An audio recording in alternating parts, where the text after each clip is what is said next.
So it is now week 6, I believe, of Barak's long hair growth.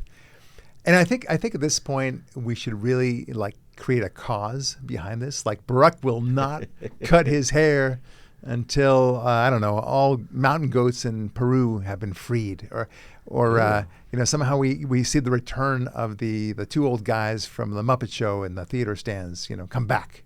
Okay, all these are good ideas. I thought I was going to offer something, but no. Right? I mean, the only thing I can add causes. is how those goats actually climb straight up walls. But other than that, yes, I want to create meaning for the continuing length of my hair here. It's a way of parlaying this into purpose. Yeah, right. Or it's like Hercules. It'll give all of the world strength by. I tried. Now that I have much longer hair, I figured I must be stronger. Yeah. If I'm to learn anything from the Bible. Right. And it turns out, so I went to a bar and I just went to the biggest guy I can find and decided to pick a fight with him. As you Not should, a good idea. Not a good idea. He had longer hair than you? That's the reason why. That must be the reason why. The fact that this person was a woman, a little discomforting for me, but no. Was that the softball bar? Or no? Turns out it was a lesbian bar. Yeah, everybody had a Subaru outside. In fairness, it was a lesbian bar. That's what I should say. All right, enough silliness, because this is all silly. We have a lot going on here. So, first of all, as you know, the Mexican Navy training ship crashed into the Brooklyn Bridge in New York. Yeah. All 3 masts of a Mexican Navy ship crashed into the Brooklyn Bridge in New York City just before 8:30 p.m. ET on Saturday evening. I'm telling you, it's the beginning of the Reconquista. Yes. That's what I think is happening. Yeah. Yeah. Although I thought they'd be a little bit more effective than this, but there it is. It's that started on that day. It doesn't Mark have to start my words, people. Reconquista. First they took Spain. Yes. Now the Brooklyn Bridge. James Comey also with this 80. I mean, I could talk at length about this, but the whole thing about he took a picture of these seashells shaped in 86-47, meaning get rid of President Trump. Right. Now this guy is supposed to know better. Yeah. That's the whole point. And his hatred of Trump is now super duper clear. And for him to say, well, I just meant, we want to get him out of power, not to kill him. Okay, he might very well have meant that. I get that. Right. But that doesn't matter. The fact is he should know better. Yeah. That how things can be misconstrued. And he should also know that had this been Trump saying to 86 anybody, that he himself would have gone after him in some sort of DOJ case back then. That would have been another impeachment. Of course. 100%. That's a great point. Another impeachment. Boom. Done. We need to investigate this. What did you mean, sir? And what did you know? And when did you know it? Of course, it was all about just his intent. But that's another story. Yeah. So, but I feel before we go into our theme, I do feel like we really do need to get into, it's Tampon Tim time. Right? Tampon Tim. I haven't thought about him since last time I used a bathroom with tampons. You want to tell us something about this? Yeah. I'm a little bit worried about you. Let's see. Yeah, here he is. Okay, take a listen to what Tampon Tim has to say about this. Donald Trump's modern-day Gestapo is scooping folks up off the streets. They're in unmarked vans, wearing masks, being shipped off to foreign torture dungeons. No chance to mount a defense. Not even a chance to kiss a loved one goodbye, just grabbed up by masked agents, shoved into those vans, and disappeared. To be clear, there's no way for us to know whether they were actually criminals or not, because they refused to give them a trial. We're supposed to just take their word for it. And when duly elected members of Congress tried to exercise their constitutional right of oversight at an ICE facility, they get shoved around and threatened with arrest. And when courts told them repeatedly to knock it off, they brazenly defy them. Okay, so... Okay. First of all, I just want to note that it seems like Democrats are now embracing this phrase Tampon Tim. I don't think he likes it, but I think everyone else seems to like it on both sides. Like, the reason why Democrats seem to like it is because Well, it makes him seem more sensitive. Right. You know, he's fighting for the rights of women, and I think Hillary Clinton actually tweeted about this, saying, "Tampon Tim, I'm really proud of him because he's fighting for the rights of people to have hygienic, feminine products Yeah. in boys' bathrooms." Okay, Yeah. isn't that wonderful? Yeah. But anyone saying it should know that this is actually meant to be a major insult for him. But putting that aside, did you listen to this? That there's not a single basis for this. That there are hidden vans, people are being scooped up, sent into did it say concentration camps of some kind or something like that, Yeah. without any hint of justice or due process? And he's saying it as a fact. This is a graduation speak. It's not as if they're catching him on a hot mic, and presumably people are nodding their heads along. This is what passes for actual political debate these days. Yeah. This is what you guys have. Yeah. I mean, didn't you learn from 2024 that the whole fascism argument, the dictator argument, the Hitler argument just doesn't work? Right. But look, we do live in a time where because a white cop kills a black man who's hepped up on whatever drug he was on, that he goes to jail Right. for that just because he's white. Right. And we know that's the reason why. Yeah. And so many other crazy things. So he must figure that he can say these things and nobody will take him to task.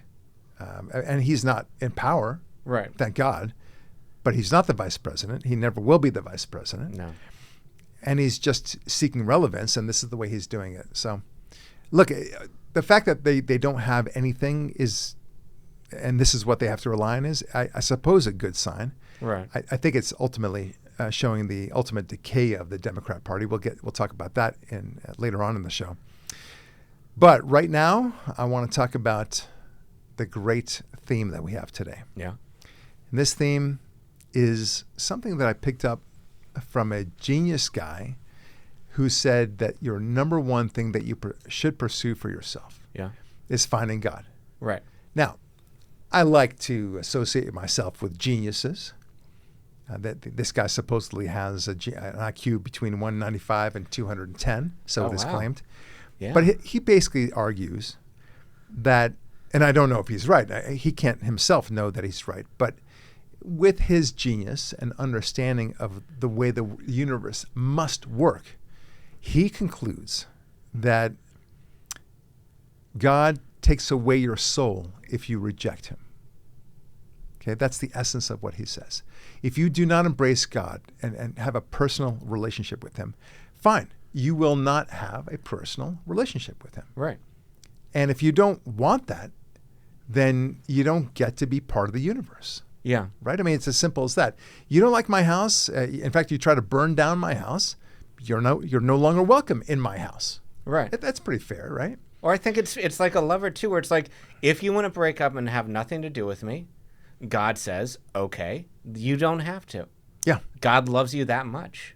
I think that's right. I think you don't have to. That's what free will is all about. But at Right. the same time, doesn't mean that God has to accept you. If you've rejected the soul that God has given you, because that's the essence of what you're doing when you become an atheist, you reject your own divinity, your own sacredness. Yeah. What is it? The sanctity of every human soul.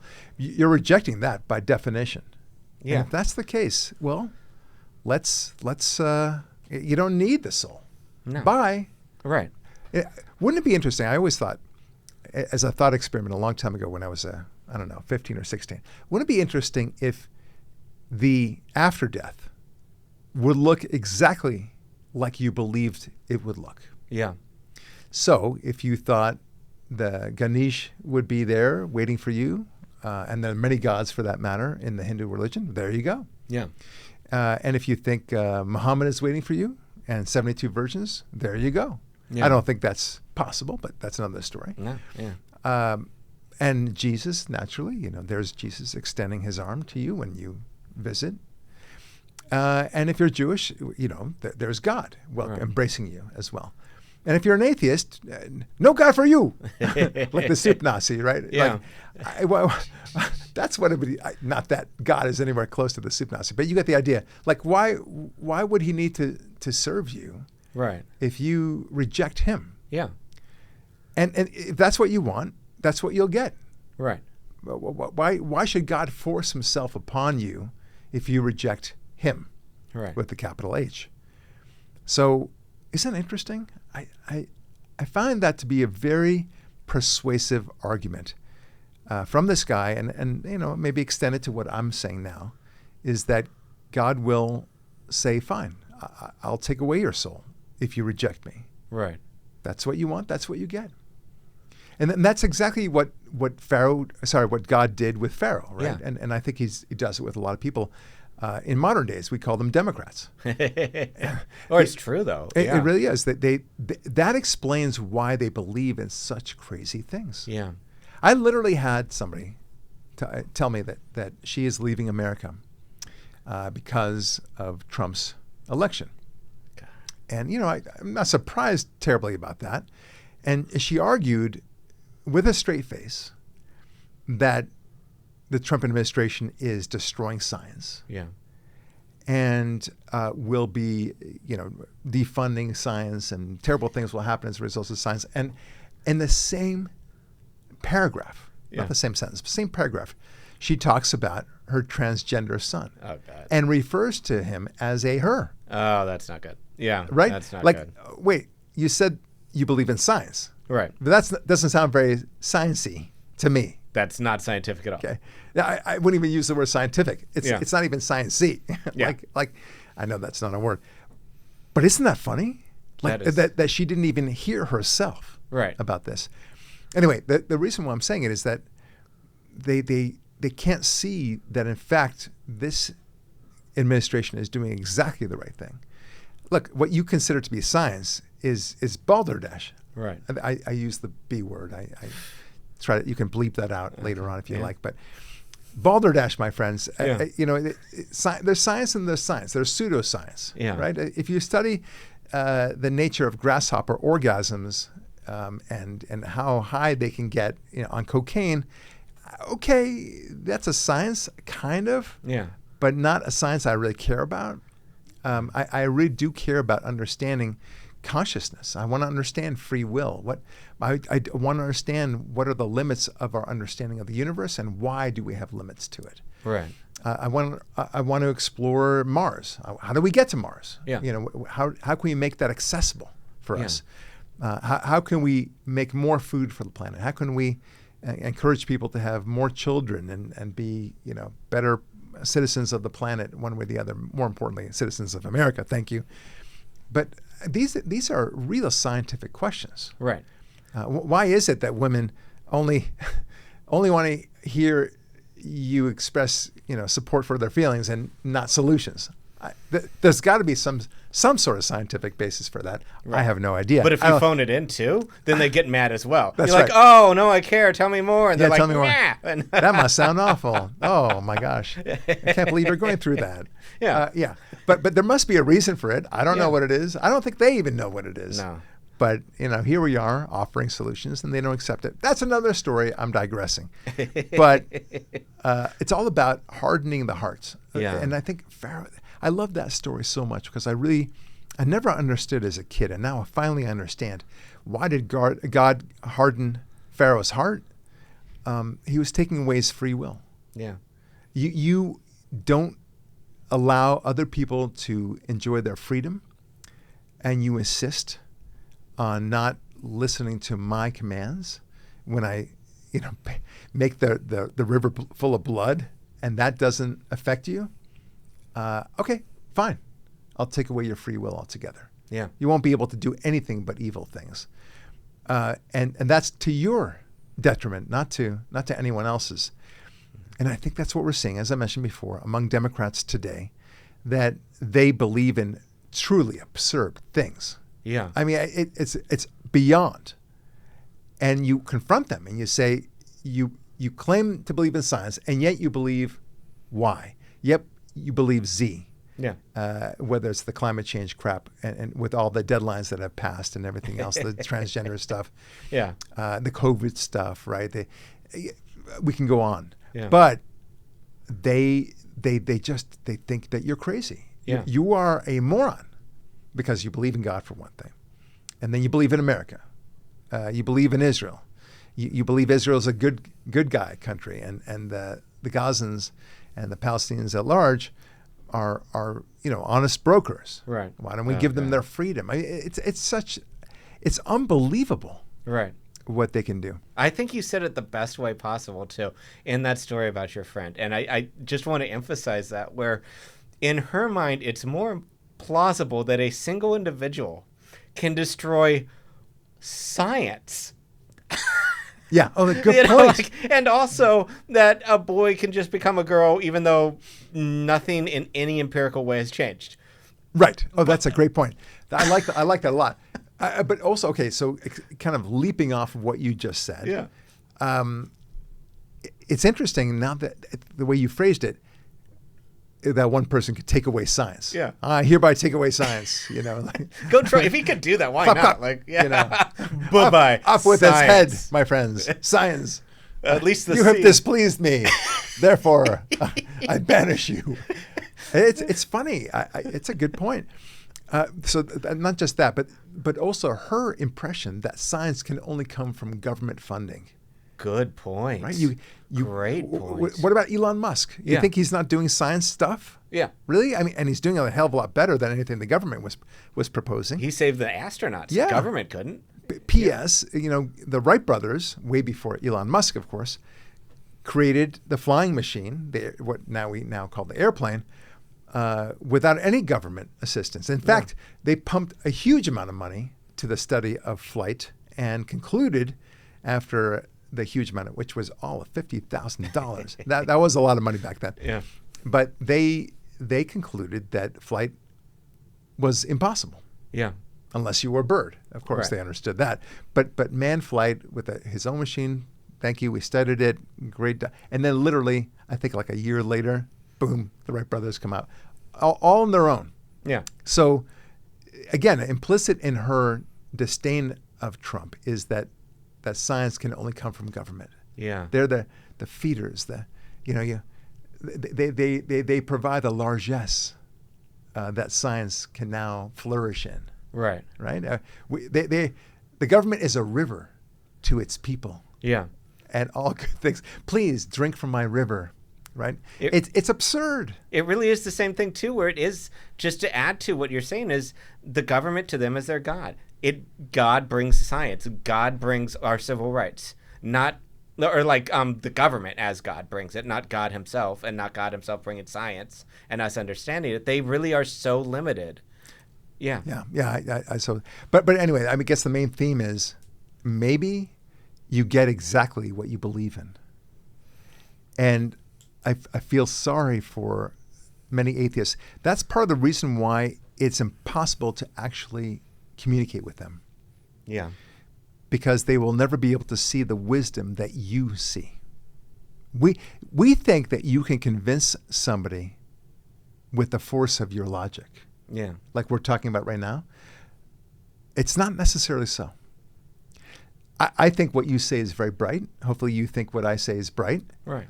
We think that we are convincing. I think we are convincing and persuasive. And I know that we've changed some people's minds, but there are some people, no matter how powerful our arguments are, they'll never say the following phrase: I never thought of that. No. It didn't occur to me that X. I'm going to explore that a little bit more. Yeah. Thank you for your thoughts about that. Yeah. And thank God, and I do thank God for this. Thank God I explored it. When it came to free will, I'd never thought about the fact that free will can only come from a creator who gives you that free will. Right. Again, whether that creator is the God of the Bible or the Torah, who knows? You could quibble about that, but you have to agree that a creator gave it to you. Yeah. It cannot come about organically. That's very important. And because of that, I was able to say, let me think about that. Right. And the door opened wide, and now I'm discovering all sorts of wisdom that I never had before. Yeah. But there are some people, what's that? That's from Cool Hand Luke, right? Some people you just can't reach. Yeah. Right? And maybe that's what it is. Have you ever noticed that there's some people that are so closed off that you will never be able to reach them? And I know that a lot of our listeners are nodding their heads. Like they're thinking of their brother-in-law, their sister, their aunt, uncle, whatever, that, or just a good friend that would never entertain your crazy ideas. Yeah. Whether it's about Jesus or God or about how great America is, or that a person can't become a woman if he's born with a penis, and so on, right? Yeah. They cannot entertain it. They close off the wall, and that's to their detriment. Yeah. And you know, in a way, it's about acceptance. This theme, it was very liberating for me to read this, because, again, opening the door, I get frustrated, as many of us do, Yeah. with these people. Like, why can't they just at least listen and entertain the idea? I think that's the reason why. I think that God has shut them off. At the end of the day, God has said, okay, I've given you enough time on the planet to figure these things out. You have been stubborn to the point that you almost want to be closed off. So that's what he wants. That's what he gets. Yeah. Another line from Cool Hand Luke. Okay? Yeah. So there you go. Yeah. There you go. And I'm very happy about that. Right. Look, the more we embrace God, I think the more we see the wisdom and the joys of God. The more mitzvot we do, which is, translated loosely, good deeds. It's actually commandments, but nevertheless, good deeds. To treat somebody well, to love that neighbor as you love yourself. These are very important Judeo-Christian principles. Yeah. And when you do that, great things happen.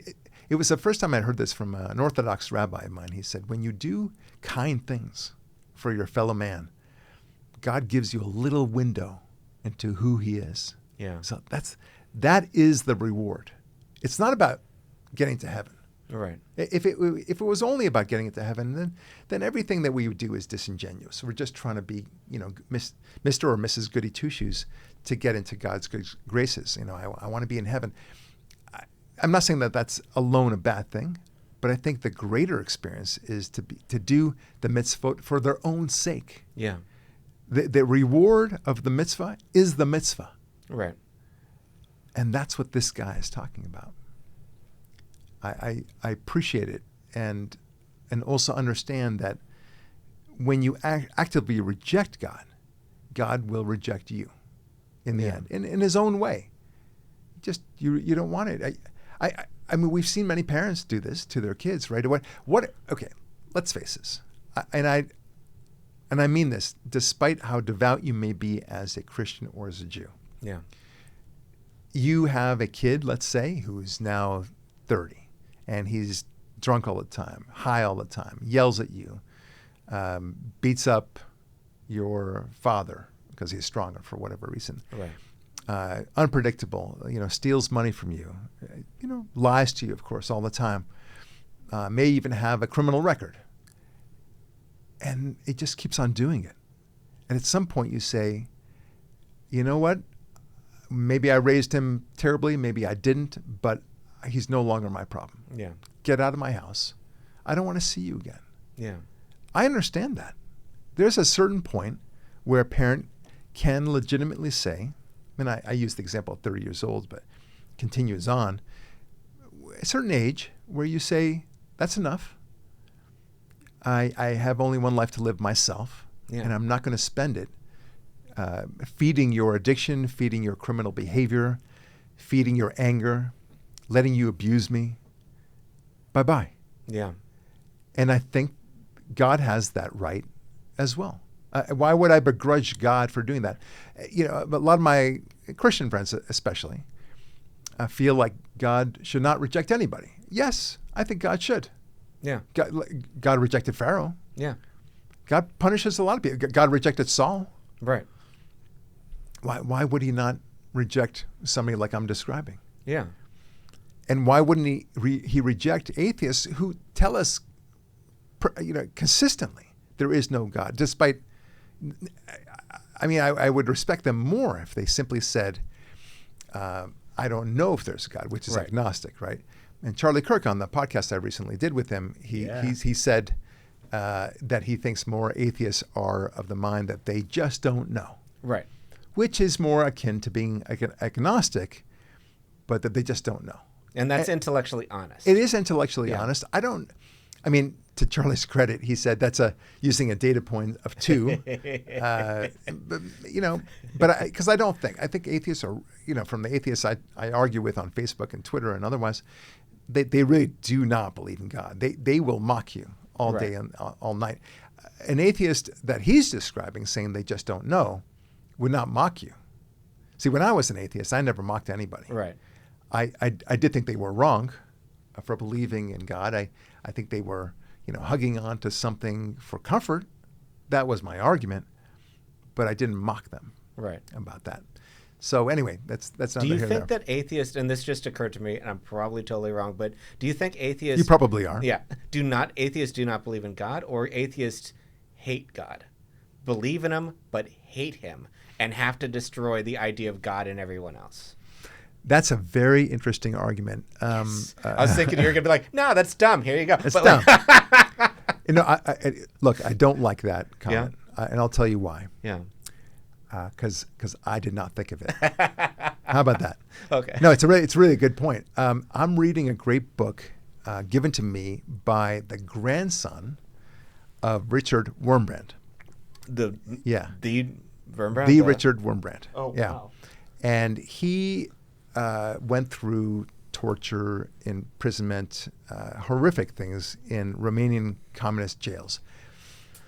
And he would talk about the atheist, how important atheism was to them and how they hated God. Yeah. So to your point.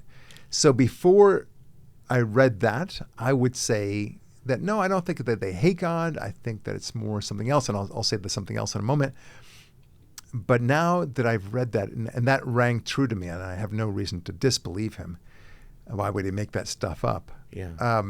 I now believe that a lot of atheists, not all of them, actively hate God. Yeah. They see God as a force to fight. Right. Just like these idiots who perceive Israel as a country to fight. Actually, yeah, And exactly to the demonize same. and such like that. It's very similar. It's because it is a religious hatred. Yeah. That hatred for Jews and Israel. Yeah, that's right. So that is one thing. Another argument that I've made, and I made consistently in my Atheism Kills series, is that it's not so much that people don't believe in God. It's that they don't want to believe in God. Yeah. They are afraid to believe in God, Yeah. perhaps. Those, again, are two different things. Wanting not to believe and being afraid to believe. There is nuance there. But the one commonality they both have is that by whether they're afraid or not wanting to believe in God is that they get to be non-accountable under both circumstances. Yes. And that is the problem for them. And it truly is lazy. Yeah. We'll explore this in a theme perhaps next week about atrophy, the idea of a human body, the idea of going to the gym is very important. You want to stay healthy, you got to eat right. Yeah. You don't just eat anything. That's why we have kosher laws, by the way. Yeah. And not only that, but you also go to the gym. You make some push-ups. You go walking. You spend outside during the day and making sure you get some sunlight. A lot of things that make a healthy body, and there's some rigor to that and some discipline associated with that, right? And yet, these same people believe in that. Even the atheists will believe you've got to do those things to lead a healthy life. And yet, when it comes to civilization itself, they have no discipline for civilization itself. No requirements. No going to the gym, as it were, for civilization. Yeah. No participation. No participation, and anything can go. Right. Just it's the equivalent of saying, you want to eat potato chips, go for it. Yeah. You want to have sex with every woman that you see, go for it. Yeah. Drugs, booze, everything. Just binge watch TV all the time. Who is to say that is wrong? Right. Right. Love who you want. Right. You see, this is the culture. Yeah. In my upcoming book, Atheism Steals, there is a subchapter about put your children away if you have to, if they're hearing this. There's a subchapter about bestiality. Okay. Oh, God, now, okay, you just said, ew, God. Okay. But there's a chapter there where we explore this woman who had sex with her male dogs. She let her 2 male dogs have sex with her. Not good. Now, I agree, not good, of course. But here's the question. Yeah. If you're an atheist, why? 100%. Why is that bad? I mean, I can understand the reverse. A male human, having sex with a female dog. Okay, it's disgusting in its own way, but you can argue that it's wrong because the dog can't give consent. It's unnatural in that sense. That's true. But you take away the consent issue because a male dog, having his way with a human, presumably he wouldn't do it unless he wanted it. Right. That the consent issue is gone. You Yeah. can't make that argument. So why is it wrong again? Yeah. Please explain to me. I mean, obviously it's wrong. I'm not saying it's okay by any stretch, but I'm asking the atheist why he thinks it's wrong. Yeah. And they don't have an answer. I just asked an atheist that very question today, Nice. and he could not answer it. I cannot think of an answer that an atheist could give. Yeah, and what's interesting is that when she was arrested, and why was she arrested? Because it's not as if she was hiding that just it. hit me that it's a real person. It's a real person. I thought you were being like theoretical, No. but like Oh, I'm that sorry. makes yeah. it a way worse than a theoretical. Not to Yeah. be all prudent, but I didn't realize. Oh God, Her yeah. name is Denise something. Anyway, That poor American. arresting officer. And, oh my and you God. could say that she's a psychopath, but wait a minute. Why? Why is she Yeah. a psychopath? Why do you have to insist that she's a psychopath? A psychopath presumes that such a person knows that what she's doing is wrong, Right. and does it anyway, or enjoys the thrill of doing something evil like that. But what if you don't know that it's wrong? But I mean, what if I let's say, okay, you can't fault a kid for turning on the lights during Shabbat, Yeah. for example, because he doesn't know any better. He doesn't Yeah. know that it's Saturday. So if he's 3.5 years old and he turns on the light, you don't get upset with him, Right. right? And you don't get upset with a dog for peeing on your carpet because, sometimes dogs are going to do that. Right. Okay. But when it comes to this, Denise Fraser is her name. Yeah. She didn't know what, nobody told her that it was wrong. God. And she videoed these sexual acts, saying that, to show that she was so caring and loving of her dogs, male dogs. Remember, male dogs. Okay? Yeah. And she thought, this is great. They're having the time of their lives. She thought she was being nice to them because a lot of dogs don't get to have sex their entire lives. Yeah. They either get neutered or spaded, right? Yeah. And if that's the case, spayed. If that's the case, well, that's just terrible. Everyone should have a sexual life. All right. And she thought she was doing something wonderful for the dogs. Get it now? My God, Sodom and Gomorrah make way more sense. Yeah, exactly. I have no idea why. Well, Lot's I mean, turned- look, yeah. from history, we know that a lot of bestiality was practiced, and there was no big deal with it. Yeah. And I also talk about in the book about how people had not only sex with animals, but in history, in literature, they talked about animals and humans having relations with one another, Right. marrying each other for that matter. Yeah. And the question is, why is that wrong? Yeah. Putting again the consent issue behind that. So that's one thing. And so when she was arrested, understandably she was arrested. They put her in the cop car, and you could see on her face, like, what is going on? What's the big deal? Yeah. It's like being arrested for eating a Napoleon cake. Right. That's illegal, ma'am. It's illegal to eat a Napoleon. Right. Yes. You cannot on Thursdays, you're not allowed to eat a Napoleon. You can eat a Napoleon. That's how absurd it was to her. Wow. And you can see it on her face. And then the cops who arrested her said, this is the most grotesque thing that they'd ever seen, and they're so disturbed by it.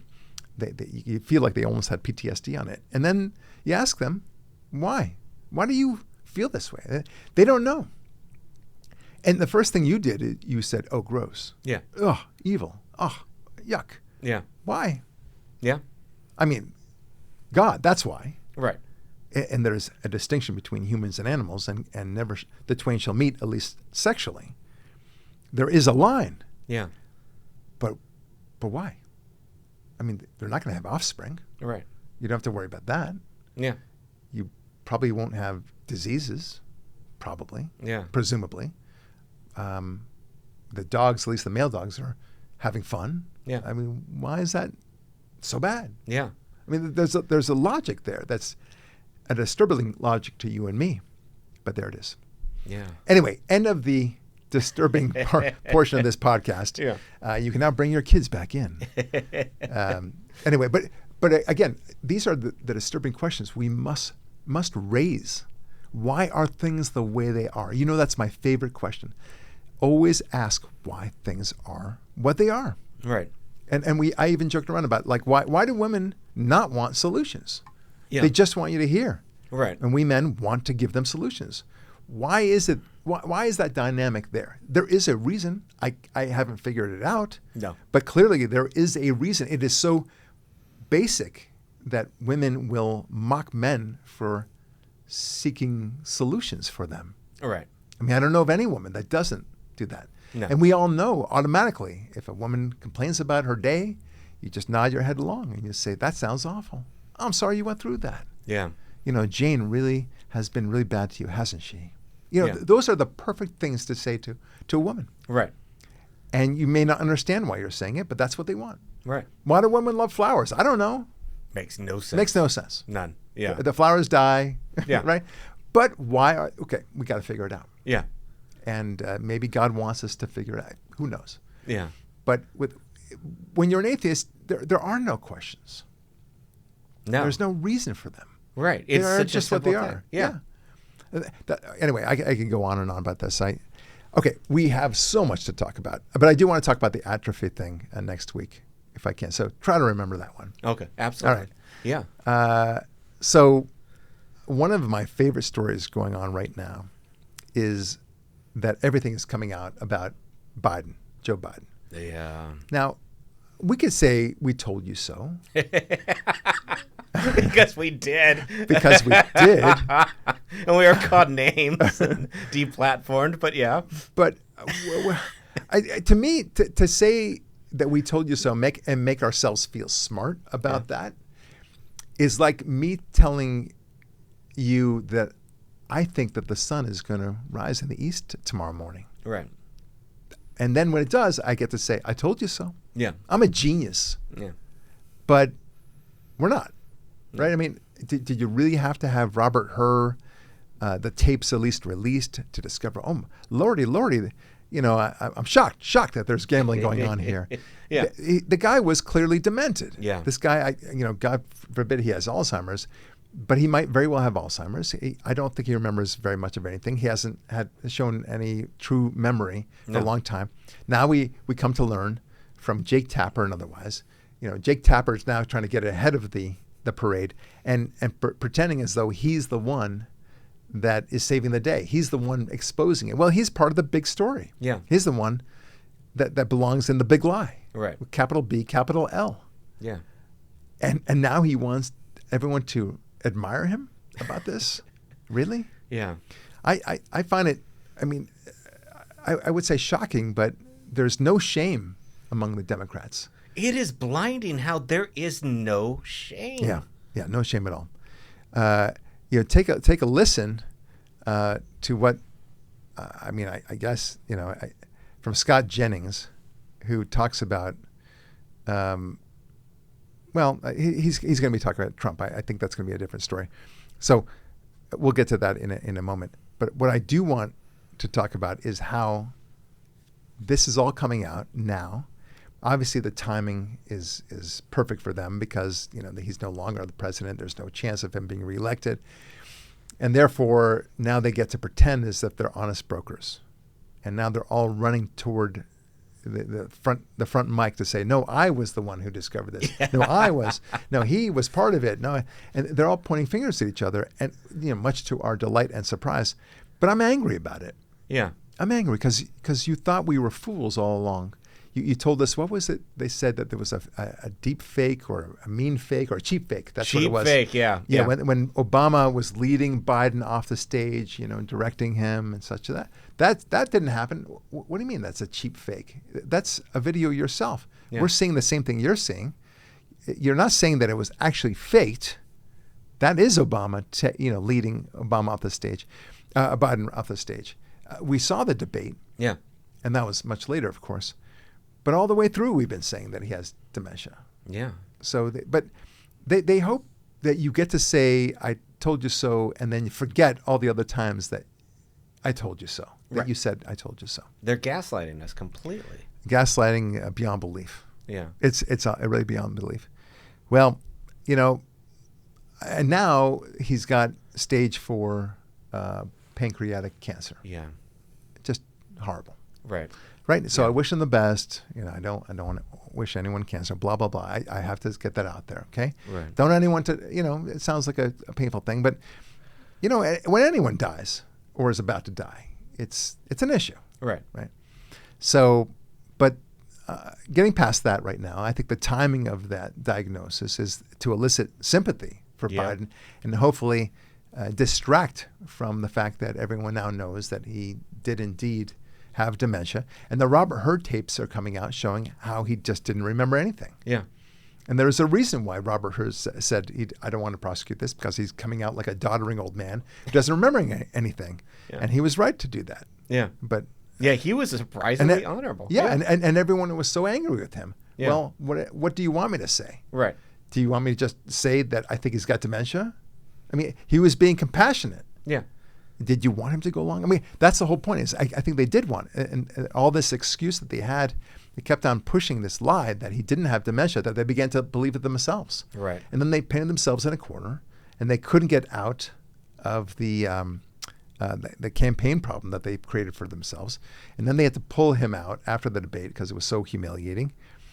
And then they had this Kamala nut job. I don't think she would have won regardless. No. Whoever.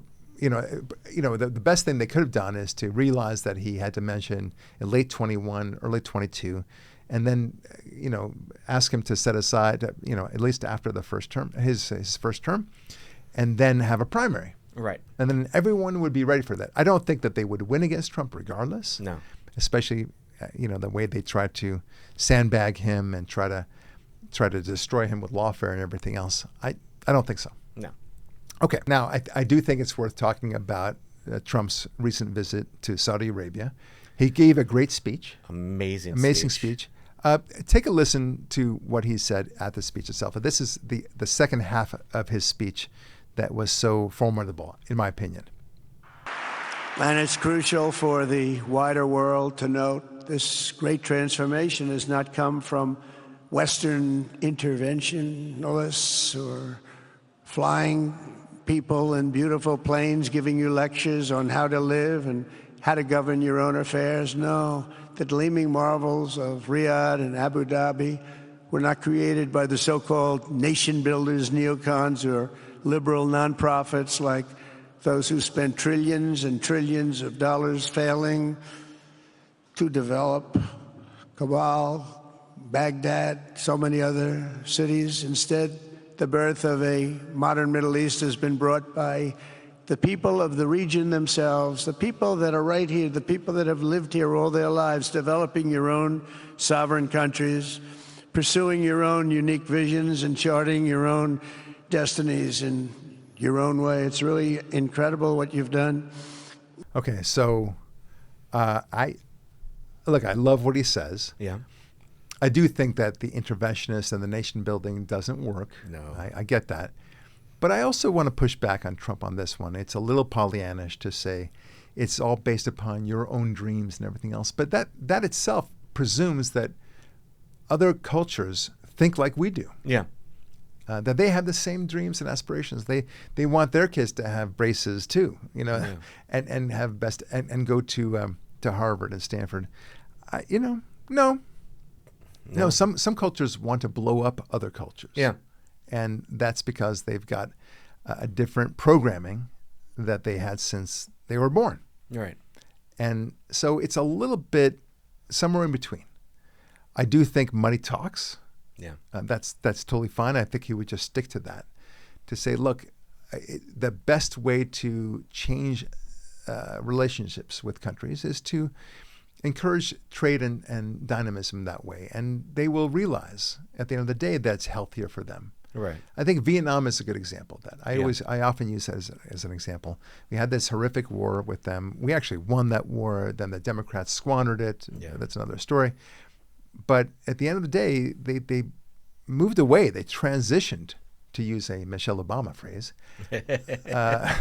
from communism, straight out communism, to de facto capitalism. Right.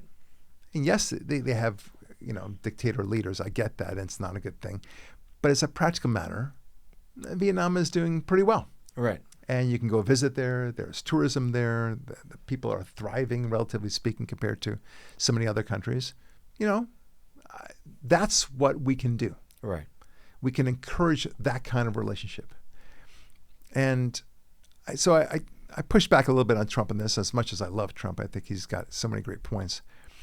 But take a listen also to what Scott Jennings, I believe it is, says about all this. He's got a good take on this. The Republican doctrine that is fascinating to me, I've been in the party for 25 years working in it. We've always been war and peace. I think Trump has changed it to peace and war. He talks about peace more than he talks about war. He's still hawkish enough to bomb people that need to be bombed, like the Houthi rebels. But I get the feeling he's responding to all these new inflows of constituents to the Republican Party. Maybe they were Democrats before, maybe they weren't even political before, but they would much rather hear an American president talk about peace. And the banner in the Middle East at his rally this week said, "Peace through strength," which is probably one of the most enduring slogans from the Reagan era. He doesn't agree with him on everything, but on that, I think he's right. But putting peace ahead of war, pretty popular with the American people. I was on this. Yeah, so I agree with everything he said there. Right. But there's a point where if you don't actually flex once in a while, you need to kind of do a slap down. Right. Every once in a while. Yeah. And to show that you do have the muscle. So if it's been, because there's always some bully out there. Yeah. And if you're just the leader that nobody touches because you showed yourself how tough you were 40 years ago, every once in a while you gotta beat down the Houthis, for example. Right. But just talking peace all the time, that's not going to be enough either. So I'm all for this basic approach. I get it. He says peace and war instead of war and peace, emphasizing the peace part of it. Okay, but let's always remember that it's peace through strength. And Right. you do have to take action every once in a while. You do need to flex your muscle once in a while. Yeah. And that's what Reagan understood very well. I've always appreciated what he had to do. He, went over and took over Grenada, for example. Right. Back in 1983. It was a good thing that he did that. It showed that he's just not going to take it sitting down. Yeah. Look, the reality is, now going to the big picture, Trump has really effectuated great things already. I mean, he stopped a major war between India and Pakistan. Which is two nuclear powers. Two nuclear powers. And that was escalating. Yeah. It was escalating. It was very disturbing, very, very concerning. And I'm all for him speaking, truth to power in that department. But nevertheless, he had that war mushroomed. Yeah. They would say, you see, he couldn't stop it. This is just like Ukraine and Russia. He would have claimed that this would never have happened. Well, yeah. He stopped it. And it didn't happen. Yeah. That's the whole point. But because it's a salience thing where people only remember the big things, Right. they won't remember when something was stopped. Yeah. As opposed to something that got triggered and sparked and became an all-out war. Yeah. Interesting, right? Yeah. Fascinating. Yeah. So I'm very impressed with what Trump is doing. Now, I do feel like we need to talk a little bit about this Qatar situation with the 747 jet that Qatar is providing. Trump has also announced more than $243.5 billion in economic deals with Qatar on last Wednesday, including a $96 billion agreement for Boeing to sell up to 210 jets to Qatar Airways. Wow. And he's getting this 747 jet in the process. Our own allies are getting upset. There's an appearance of him being bribed. The cost would be only $1 billion after retrofitting because, look, it's been 40 years. Yeah. Nobody's doing anything about it. At some point, enough is enough. You can get the Boeing so long as it's in exchange for actual money. Right. then, Trump could argue, perhaps plausibly, that he's not doing it for any favors. Right. He just wants a good plane, and here's some money. This Yeah. is what it's worth. You win, I win. Right.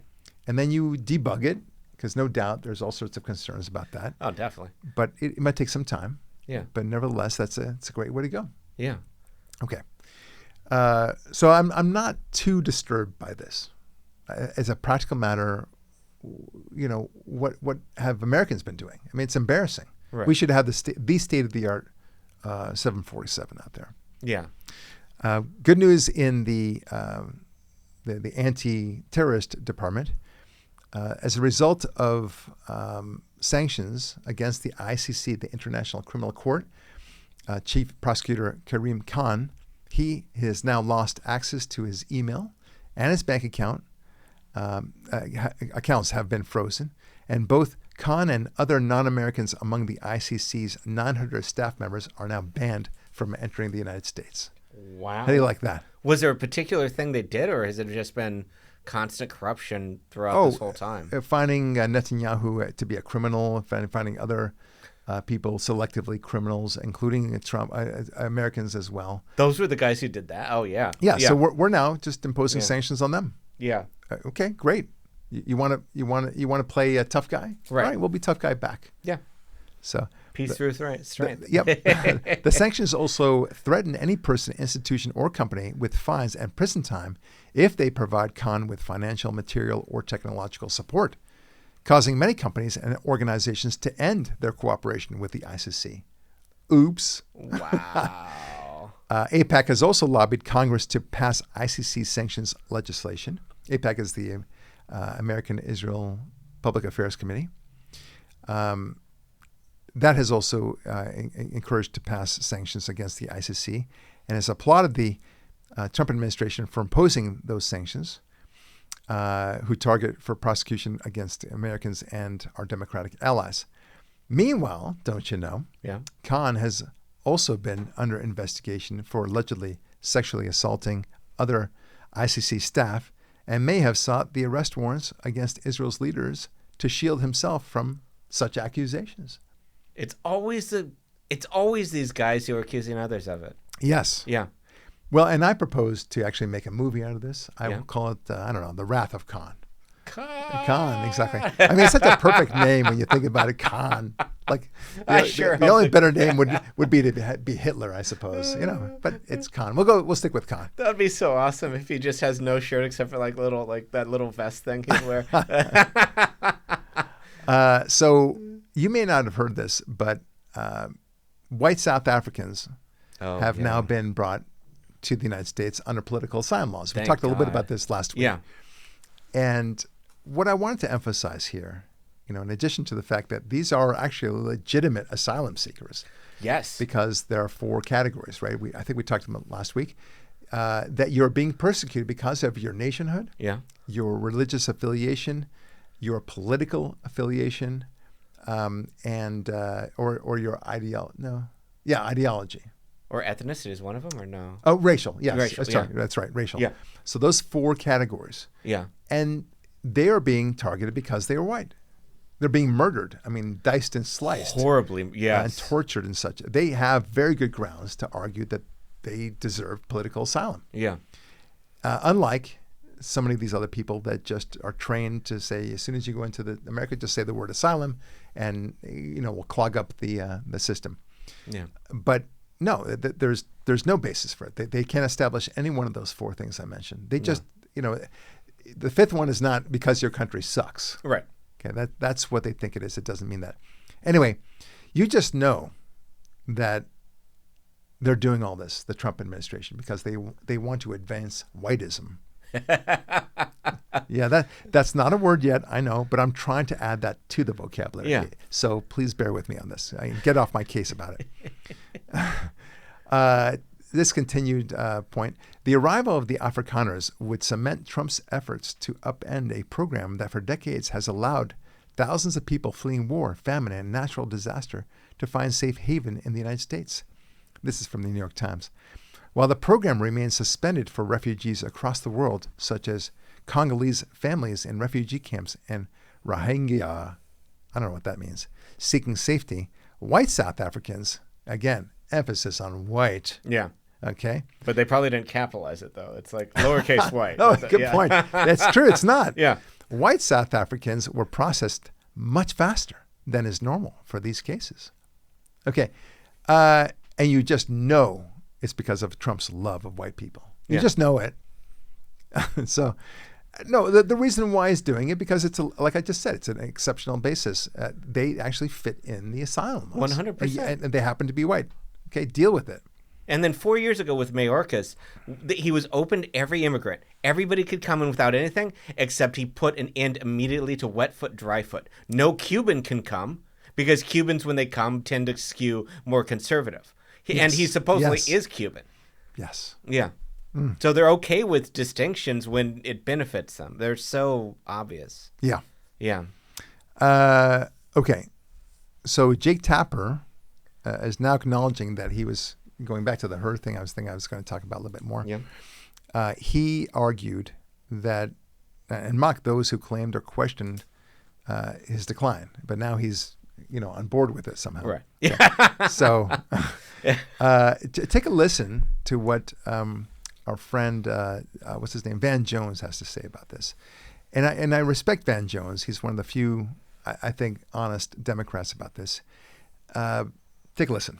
Van, I remember how emotional you were in the immediate moments after the June 27th, 2024 debate because of what you saw on the stage. And with all this new reporting coming out, and I should disclose that I gave both of you copies of the book so you would have a little bit more information. Do you feel like you were duped, Van? Like, how do you feel? First, this book is extraordinary. I don't care who you are, left, right, or otherwise.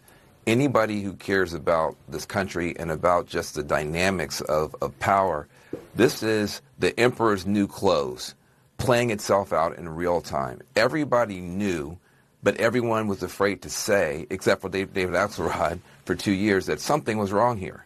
And so, I was shocked. I love Joe Biden. I don't like him. I love him. I got a chance to work with him when I was a part of the Obama administration and loved him more every day. I was shocked to see his condition when he came out, and so was the world. And that wasn't the first time he was in that condition. The book makes it very, very clear. There are people who knew and said nothing.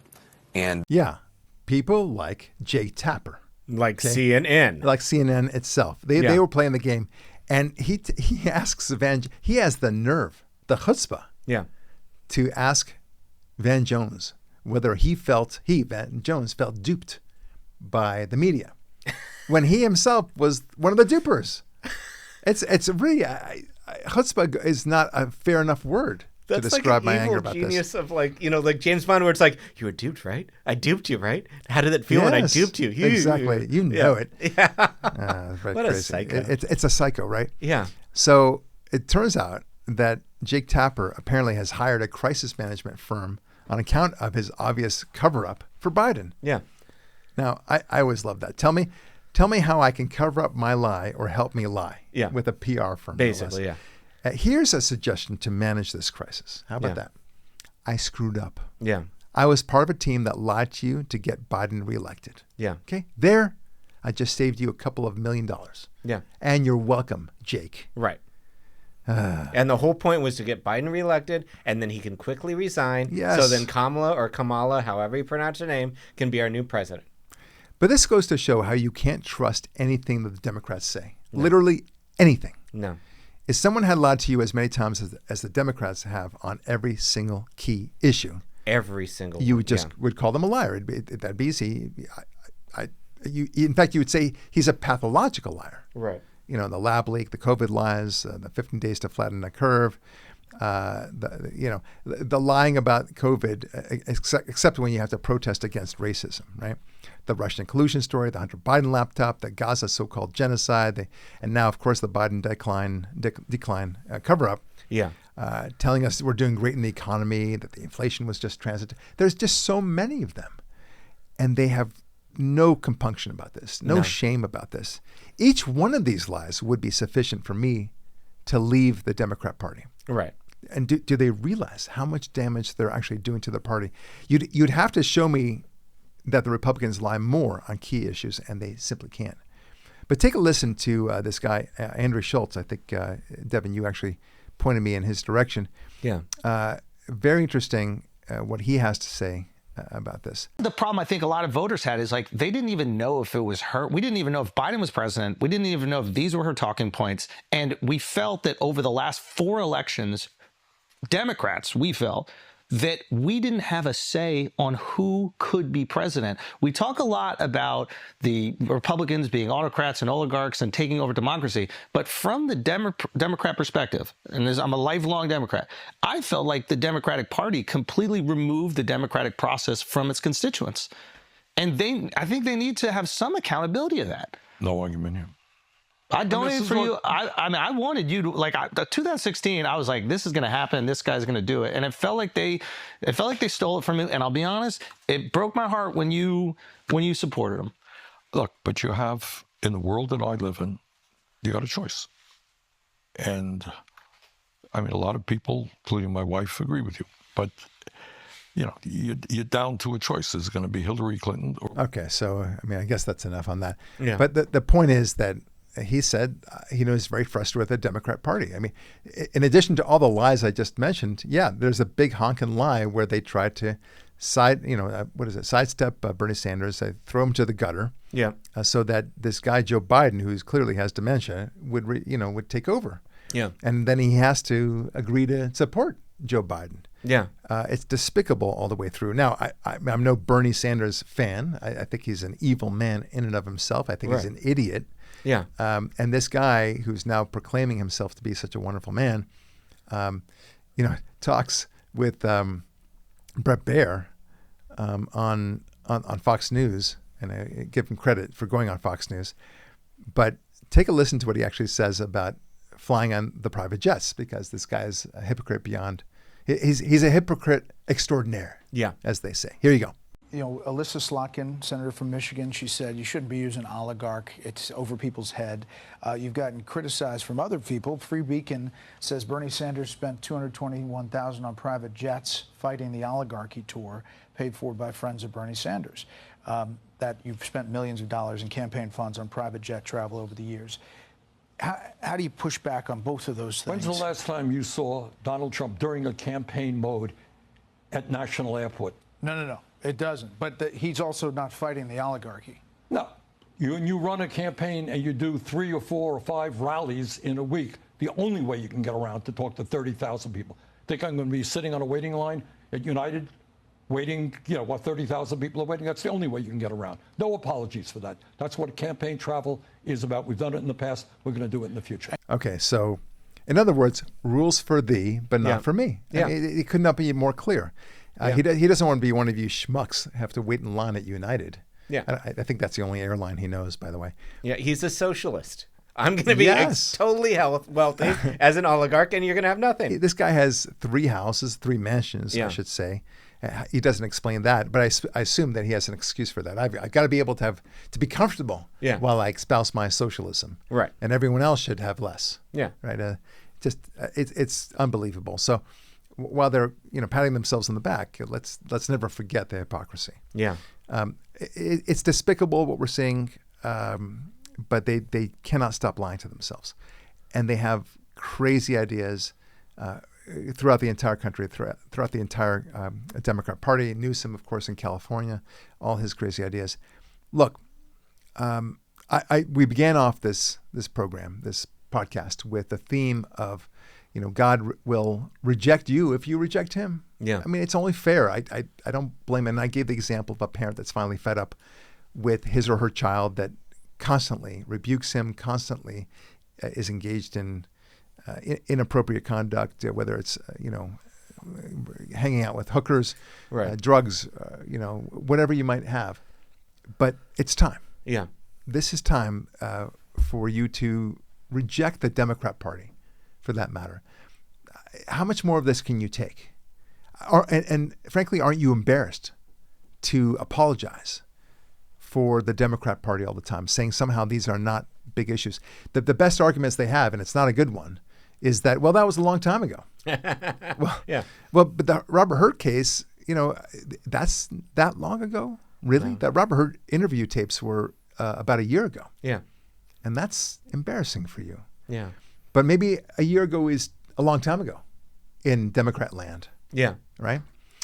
All right, folks. Well, let's continue to wish for the success of Trump, the big, beautiful bill that's coming around. We'll talk about that later on next week as that progresses down the pike. I really love what he's doing. I'm so proud of America. I think we are really in our zone right now. Yeah. And God willing, God will see America through this as well. In the meantime, Barak Lurie signing off saying, God bless, be strong, and we'll talk with you next week.